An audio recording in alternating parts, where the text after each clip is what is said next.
Já reparou que o mundo está caminhando numa velocidade tal que alguns assuntos que há 3 ou 4 anos sequer tínhamos ouvido falar, de repente, passaram a fazer parte do nosso dia a dia? Você quer um exemplo? Pré-sal. No programa de hoje, vamos discutir um pouco esse tema que passou a preencher as manchetes e vai representar muito para o estado do Rio, em especial para a nossa Macaé. Responsabilidade já volta, fica aí.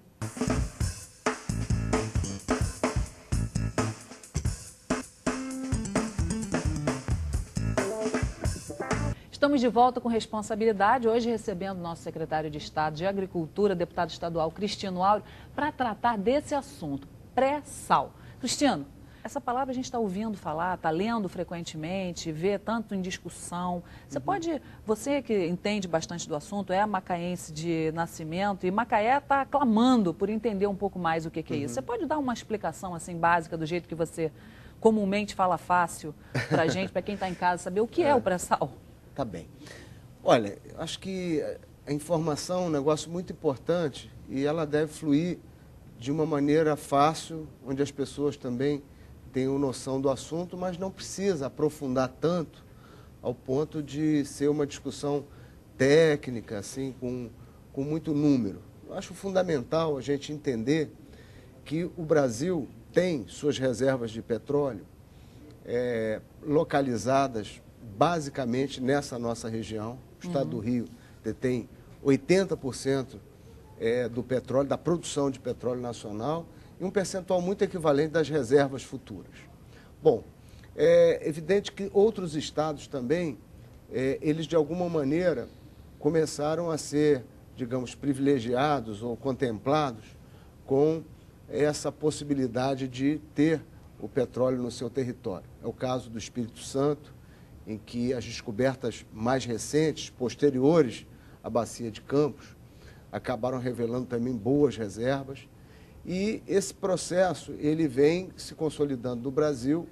As reservas iniciais pesquisadas estavam no Nordeste e até algum petróleo encontrado também no território do continente em si.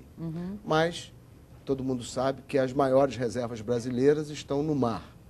Então, a nossa plataforma continental é a que tem o privilégio de deter maior volume.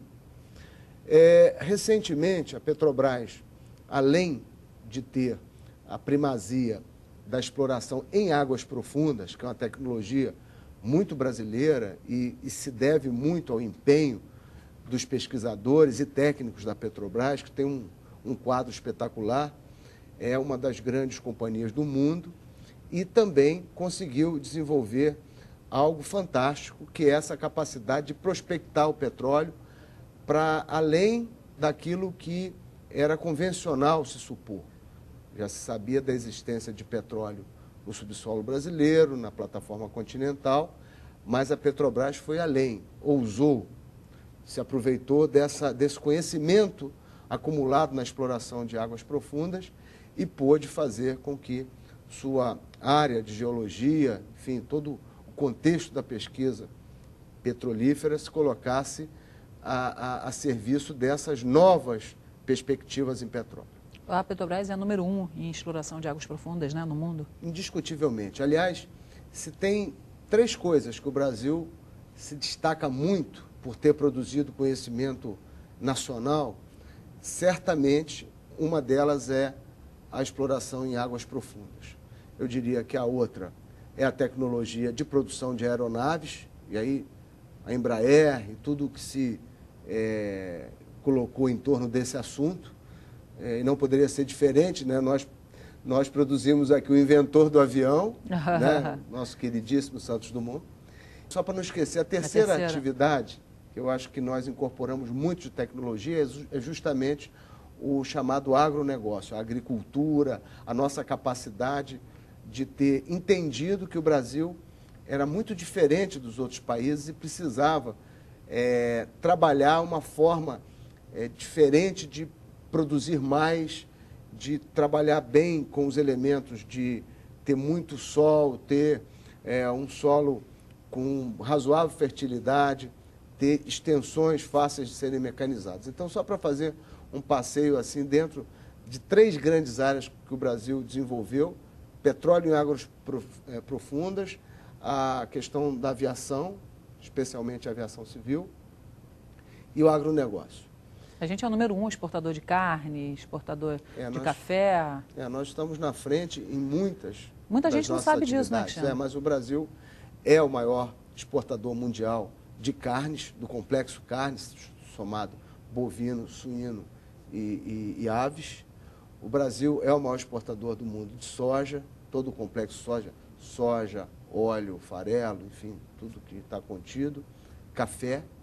O Brasil é o maior produtor mundial de açúcar, de etanol, né? Voltou à posição. Os Estados Unidos tinha conseguido com o etanol de milho dar um salto à frente, mas este ano nós voltamos a ser o maior produtor mundial de etanol. E o Brasil tem uma pauta bastante interessante de produtos.